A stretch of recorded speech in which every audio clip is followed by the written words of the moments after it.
Nosotros, hermanos, cada martes estamos estudiando el libro de Éxodo.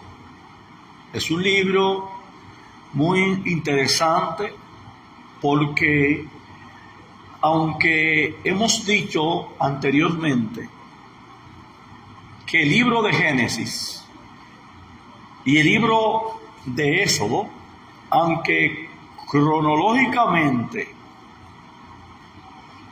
están Éxodo y Génesis, siendo el primer libro Génesis y Éxodo el segundo libro, podemos decir que Éxodo es una continuidad del libro de Génesis. Lo único que cambia en ambos libros son los temas que encierran cada libro, porque uno tiene que ver con el origen de la creación, ¿verdad que sí? Y otro tiene que ver con la liberación del pueblo o de los hijos de Israel que se encontraban en Egipto. Entonces, nosotros vamos ya por el capítulo 3 y vamos a entrar en el versículo 7. Estuvimos hablando de cómo Moisés reaccionó a ver la salsa arder, y estuvimos hablando que cómo el Señor, a través de la salsa en cual Moisés tenía relación, porque era frecuente ver salsa arder en el desierto, ¿verdad? Pero Moisés, Dios despertó en la curiosidad, porque él veía que la salsa ardía, pero la salsa no se consumía. La salsa, mientras más ardía, más fuego tenía. Y Moisés esperaba lo contrario, arder la salsa y consumirse el fuego de manera rápida. Moisés no pasó eso. Él veía que la salsa ardía y no se consumía. Entonces, eso despertó la curiosidad de Moisés y llamó la atención. Entonces, también estuvimos hablando de quitar el calzado de los pies. ¿Verdad que sí? Que no solamente Moisés se le mandó a quitar el calzado, no por la tierra, ¿verdad?, que era buena, porque le dice, quita el calzado de tus pies, porque el lugar donde tú estás, tierra santa. No era que la tierra era buena, sino era que ante la presencia que Moisés estaba, o la tierra era santificada por la presencia de Dios en el momento que Dios se le manifiesta a través de la salsa a Moisés. Pero también lo vemos como el príncipe, en el capítulo 5 del libro de Josué, verso 15, también invita a Josué a quitarse el calzado de los pies. Entonces, quitarse el calzado para alguna persona, porque hablamos de las diferentes interpretaciones que le dan al texto bíblico, o diferentes argumentos que aparecen concernientes al texto. Uno dicen que fue que que era el pecado, ¿verdad que sí? Otro dicen que era por reverencia, ¿verdad que sí? Y otro dice que era porque porque el calzado representa algo propio, ¿verdad? Entonces, no correspondía en un nuevo comienzo. El calzado representa la voluntad del hombre. El calzado representa que Moisés tenía que olvidarse de su propio yo, de lo que él era, para entonces comenzar a hacer lo que Dios quería que hiciera, ¿verdad? Es decir, quitarse el calzado era una invitación a abandonar los méritos propios, la forma propia de hacer las cosas, porque calzado eres tú que lo compras, eres tú que te lo pones, algo propio que tú lo adquieres por ti y para ti. Entonces, quitarse el calzado, ¿verdad que sí? Y quedarse descalzo es un llamado a abandonar nuestra propia voluntad para hacer la voluntad de Dios. Entonces, hoy entramos en el versículo 7. Quiero que un hermano, por favor, me ayude. Si usted me ve con el teléfono acá, es porque lo estoy haciendo en vivo también para algunos hermanos que quieren escuchar y no pueden venir. Capítulo 3, verso 7. Gloria a Dios. Sí. Dijo luego Jehová: bien, he visto la aflicción de mi pueblo que está en Egipto, y he oído su clamor a causa de su desatoro, pues he conocido su angustia y he descendido para librarlo de mano de los egipcios y sacarlo de aquella tierra a una tierra nueva. Bien. Ustedes saben que en el contexto, cuando el Señor se le apareció a Moisés, el versículo 6 específicamente dice: y dijo Dios, yo soy el Dios de tu padre, Dios de Abraham, Dios de Isaac, Dios de Jacob. Entonces Moisés cubrió su rostro porque tuvo miedo de mirar a Dios, es decir, pudo entender que fue Dios que se le reveló, ¿verdad que sí? Entonces, al Dios presentarse como el Dios de los patriarcas, Abraham, Isaac y Jacob, el Señor estaba trayendo a memoria el pacto que había hecho con cada uno de ellos en diferentes momentos, en diferentes tiempos. Tanto con Abraham, Dios hizo un pacto en Génesis 15. Tanto como Isaac, Dios también hizo un pacto en Génesis 26. ¿Verdad que sí? También Dios hizo un pacto con Jacob en Génesis 28. Cuando le dijo, la tierra donde tú estás, tú también será entregada. Es decir, Dios hizo pacto con ellos, ¿verdad que sí? Y lo que está trayendo entonces a Moisés es la memoria del pacto que hizo. Además, tenemos Génesis capítulo 12, verso 7, primer pacto. Tenemos a Génesis capítulo 13, verso 15, confirmación del pacto. Además, vemos a Génesis 17, 8, confirmando el pacto. Y como había dicho antes, ¿verdad que sí? El capítulo 26, verso 4 de Génesis y el capítulo 28, verso 4. Ahí encontramos cómo el Señor le hace pacto con los patriarcas: Abraham, Isaac, Jacob y el libertador Moisés. ¿Verdad que sí? Entonces,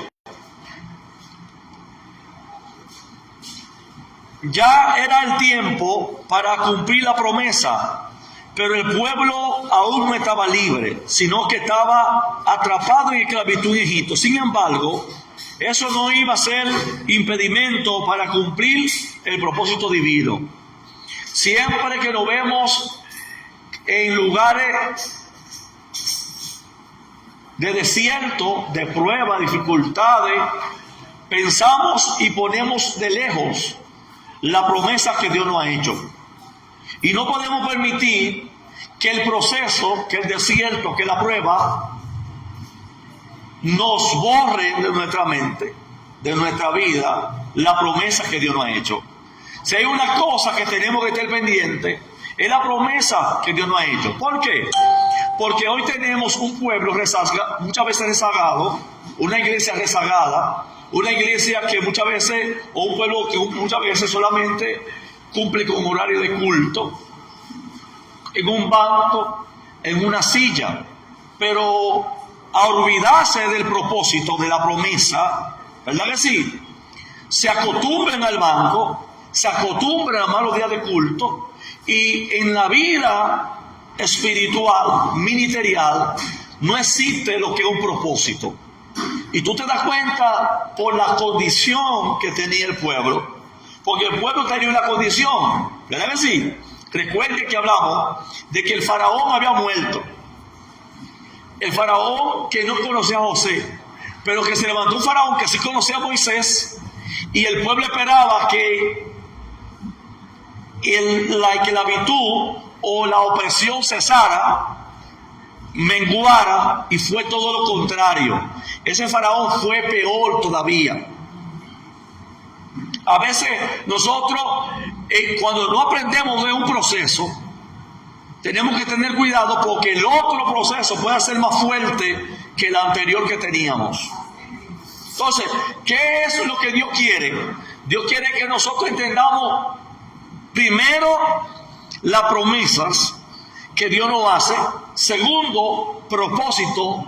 Y tercero, que si nosotros nos vemos atravesando por un momento difícil, que no se nos olvide el propósito, que no se nos olvide la promesa que Dios tiene. Que una promesa Dios no ha hecho y con un propósito estamos en la tierra. ¿Verdad que sí?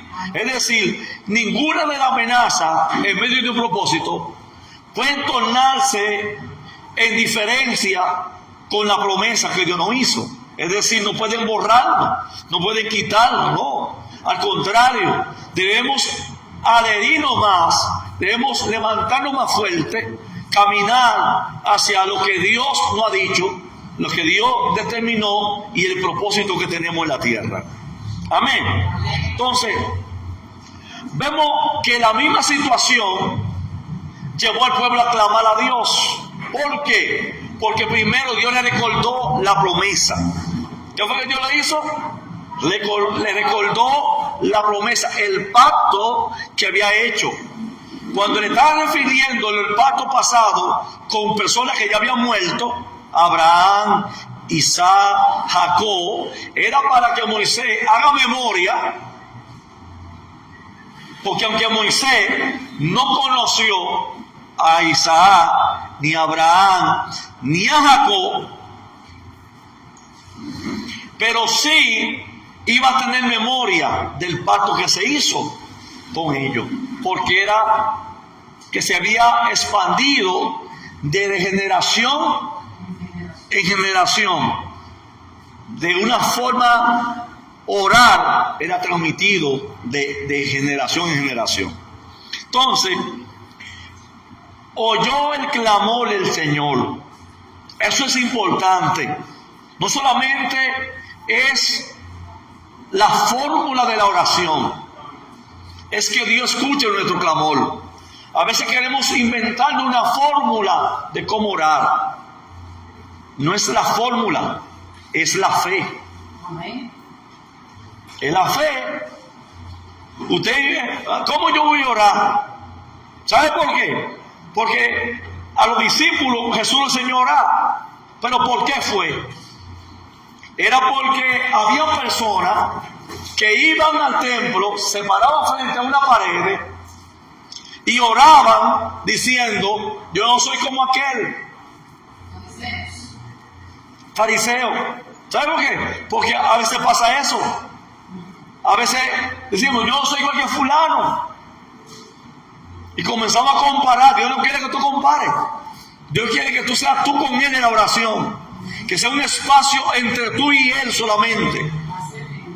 ¿Me está entendiendo? Entonces, eso es lo que Dios quiere. Y que lleguemos a Él con una actitud de fe, porque la fe es que nos indica dónde está Dios. ¿Por qué? Porque Dios nadie lo ve.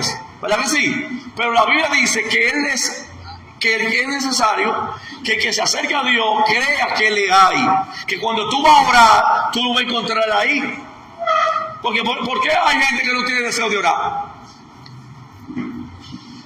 Porque entienden que viven orando y que pierden el tiempo. ¿Por qué? Porque lo hacen sin fe. Cuando tú lo haces sin fe, tú pones una silla ahí y tú entiendes que Dios está sentado en la silla junto contigo. A veces cuando Dios viene a moverte en la cama para que tú lo sientas, es para que tú no te desesperes y entres en pánico y te recuerdes que Él está ahí al lado tuyo. Pero hay momentos que Dios no te va a mover la cama y Dios está ahí, porque Dios nunca se va de nuestro lado. Dios no deja a sus hijos. Él dijo que estará con nosotros todos los días de nuestra vida. En la prueba no alejan a Dios, las dificultades no alejan a Dios. Lo único que separa al hombre de Dios es el pecado. Amén. Entonces, en ese momento el pueblo estaba agobiado por la esclavitud y comenzó a clamar a Dios para ser librado. Y como tenemos un Dios que cuando tú clamas con un corazón contrito y humillado, Él no desprecia a ese corazón. Él dice que si se humillare mi pueblo, en cual mi nombre es invocado, y orare, y se arrepiente su malo camino, entonces yo oiré desde los cielos, sanaré su tierra y perdonaré su pecado. Amén. Entonces, cuando uno clama a Dios, Él siempre responde. Sin embargo, Él no siempre responde como y cuando queremos. Eso es. Dios siempre lo va a responder, pero Dios no lo va a responder a nosotros como nosotros queremos, cuando nosotros queramos, a la hora que queramos, o en el momento que queramos, cuando estamos desesperados, cuando tenemos necesidad, cuando Él les plazca, cuando sea su voluntad, cuando sea el tiempo. Amén. Entonces, ¿qué estaban pidiendo los israelitas? En realidad ellos no estaban pidiendo salir de Egipto. ¿Usted está aquí todavía?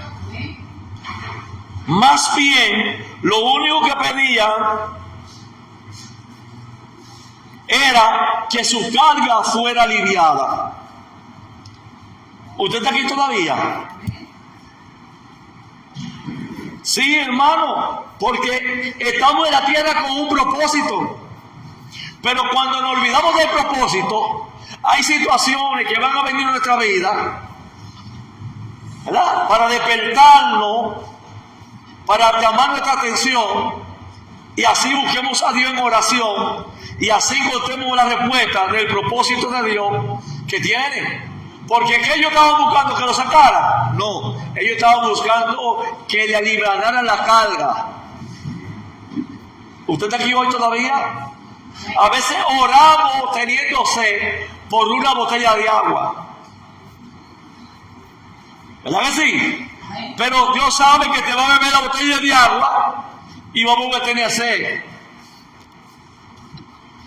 ¿Verdad que sí?